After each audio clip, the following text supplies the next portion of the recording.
Hello and welcome to Health Professional Radio. Thank you so much for joining us today. I'm your host, Neal Howard. Our guest in studio today is Dr. David Reiss, practicing psychiatrist, and he's here today to discuss mental health consequences of concussions and other head injuries and how these injuries relate to both our self-esteem, cognitive skills, and sometimes maybe symptoms related to Alzheimer's are not Alzheimer's at all. How are you doing today, Dr. Reiss? Very good. Glad to be with you. You know, we're talking about some of the needs that we have to address concussion, especially in light of this movie that just came out that specifically talks about concussion as it relates to football in particular, NFL, college, and high school.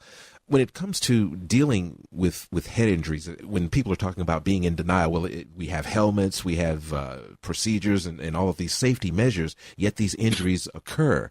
How do you plan to get the word out to get people aware and start taking a closer look at the consequences of some of these head injuries?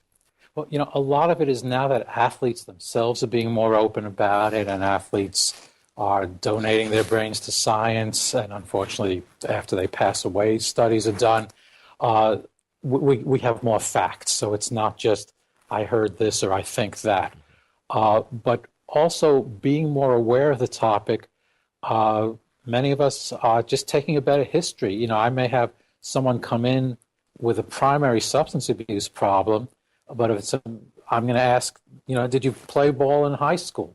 And whether it be football or soccer, even baseball, especially for catchers, you often get a history of head injury. Women also. We have women who played soccer who we're seeing significant problems with, as well as a lot of times people will ask about issues of abuse, domestic abuse, child abuse, but not really ask, did you have it? Were you beaten around the head?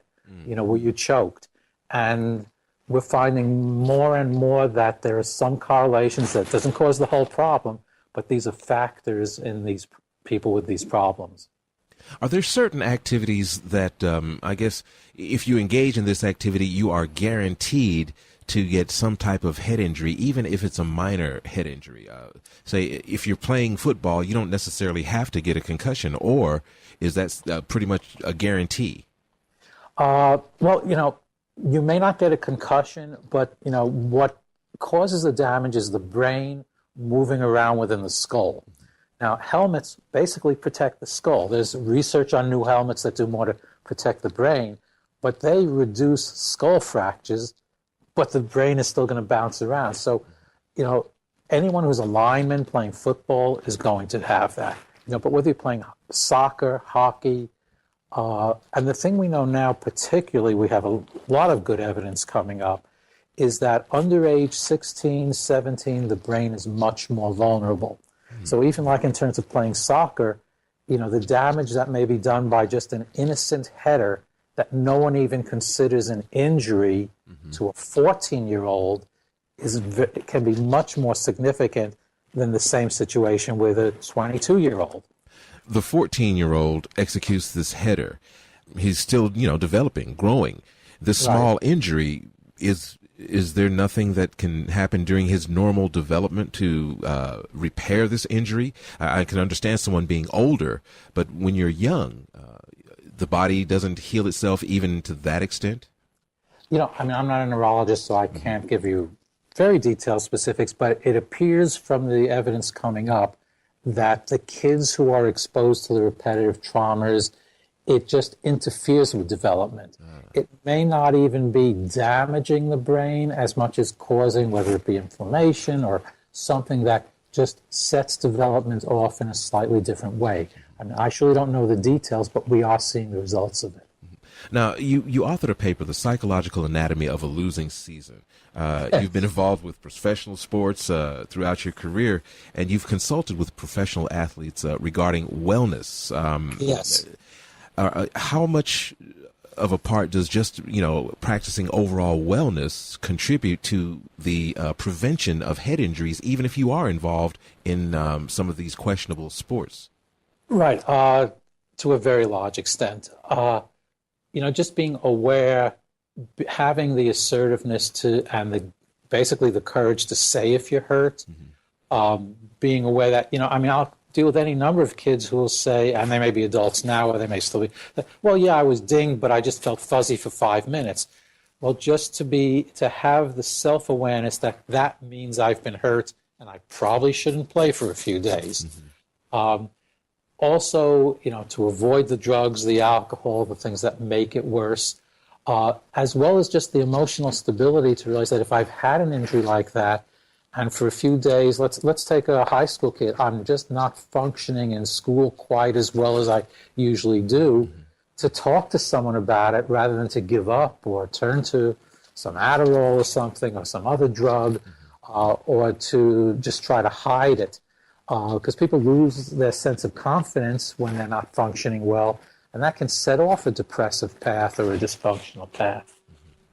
You experience a very minor head injury, but it does cause a bit of neurological damage.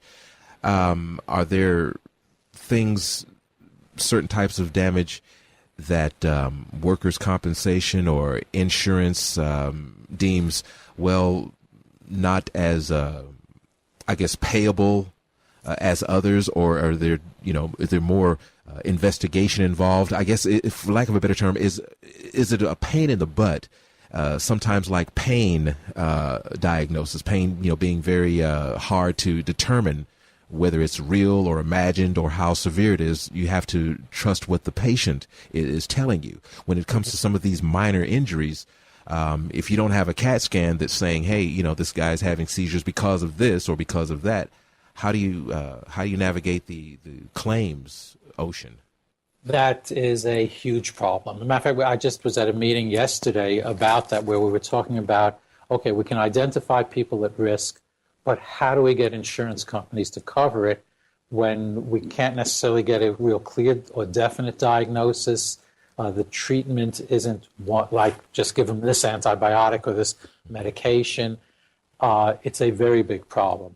And if someone comes in and says, my memory isn't good, I'm not concentrating right, yes, you can do neuropsych testing and really get an objective sense of that, but even that can cost $1,500, which an insurance company isn't going to want to pay for. Yeah. So I've seen any number of people where we know the trauma is there, and we can't get the system to even pay for an evaluation, let alone treatment. And is there any grassroots efforts among psychiatrists or healthcare professionals in general in an attempt to get the word out and get more support for what is needed when it comes to diagnosing and treating head injury? I would say more of the effort right now is on the diagnosing, because that we have more control over. Like now, even in the hospital I'm working, on the admission form, one of the questions is, have you ever had any type of head injury? That wouldn't have been there 5 years ago, unless you were on a neurological unit. On the other hand, in terms of coverage, the whole mental health system is in such bad shape right now. I mean, we're fighting just to get basic coverage for basic issues. So unfortunately, these more difficult issues probably aren't getting much attention at all. We're trying to make it known and get it out there. But I'd be dishonest if I'd say I was optimistic. And you're currently working with a psychiatric hospital, as you say, in New England, to develop a specific intensive outpatient program for athletes both high school age through the retired professional. What is the progress or status of that program?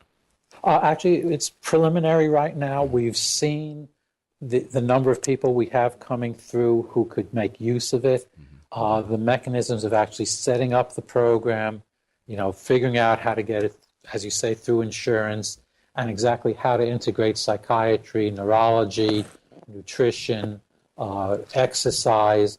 We have a way to go, but we are working on it. Great, thank you.